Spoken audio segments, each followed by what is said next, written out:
What's up everybody? Welcome to the channel. We're gonna make a video for the beginners out there. People who are interested in getting into the fragrance hobby, or they're in the fragrance hobby, they've only collected a few, but you want some more information about maybe some fragrance, maybe some secrets, maybe some gossip.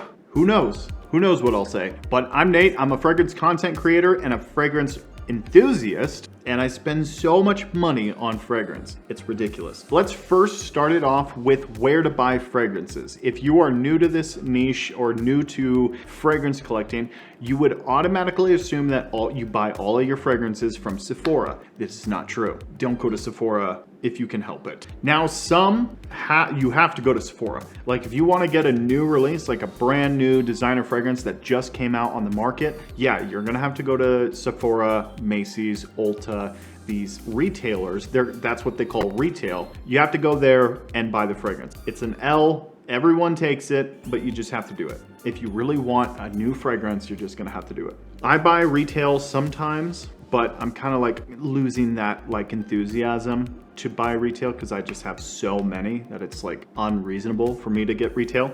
But if you're new to fragrance collecting, yeah, maybe one or two a year, that would be okay. But where you buy your fragrances is from fragrance discounters. And those are places like Fragrance Net, and that's a really good resource. It has a lot of great options. I've run into some shipping problems.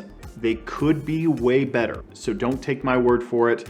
But in the past, it's taken a long time for my fragrances to come. But then again, I ordered a lot, so I can't really judge on there. They had really good quality. Before I made content and stuff, I ordered from them almost all the time, and they're really good. Great prices too. Jumbo Shop is another one that is a really good option. A lot of good discounts. They do run a lot of sales. Sometimes the sales are not really sales. I mean, technically they're discounts from retail, but they're still very pricey. I would say only pick up a few different kinds from Jumbo Shop. And then if you can avoid the other brands, the bigger brands, the niche brands, where I buy the majority of all my fragrances is fragrancebuy.ca. They are in Canada. They do ship into the United States. They're so lovely like that. They usually run, and it's great for a content creator like myself, because when you order 5 fragrances or more, you get free shipping. So it's kind of like a double-edged sword. If you're a content creator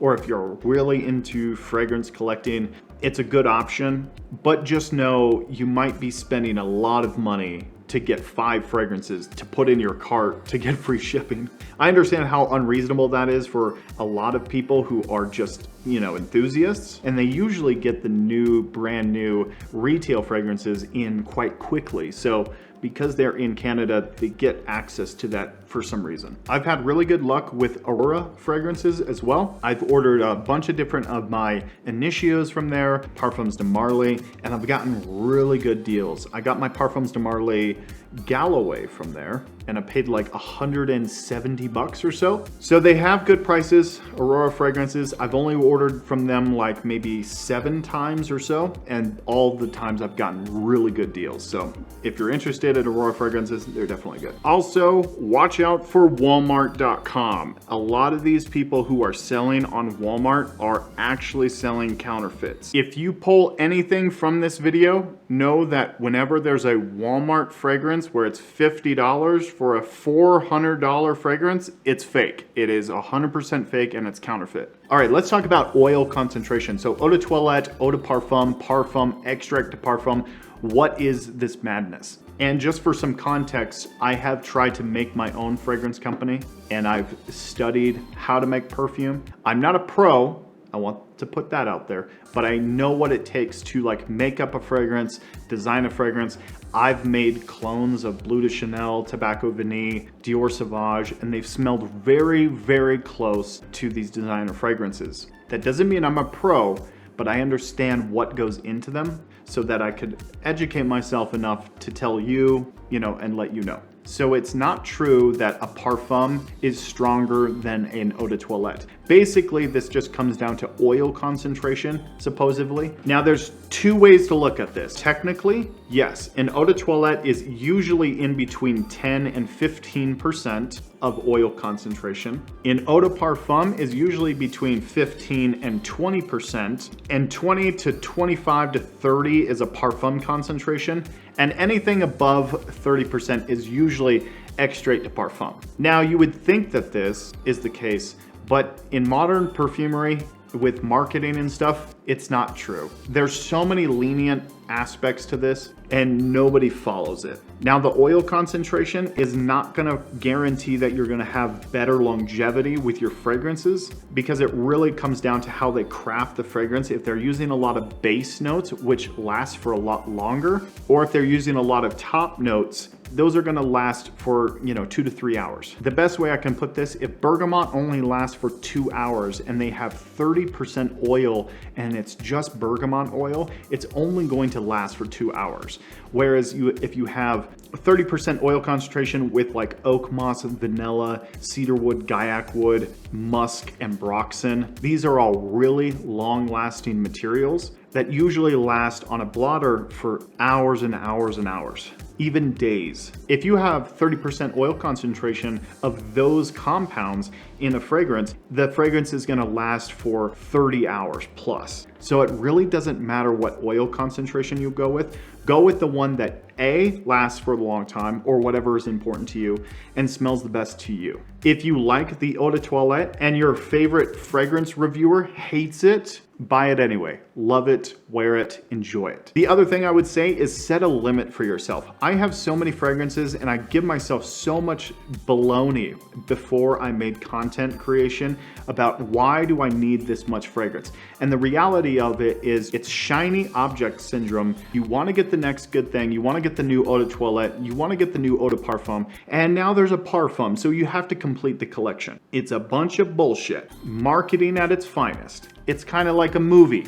If you see the original and they come out with a sequel, you have to watch the third one because it's completing the trilogy. Now, if you charge $200 to see Anyway, set a limit for yourself, and if you exceed the limit, you have to sell off one of your bottles. So if you have a limit of 10 fragrances, let's say, and you want to buy the new Jean Paul Gaultier, you have to sell one of your bottles or decant it out and sell it off before you can get the next one into your collection.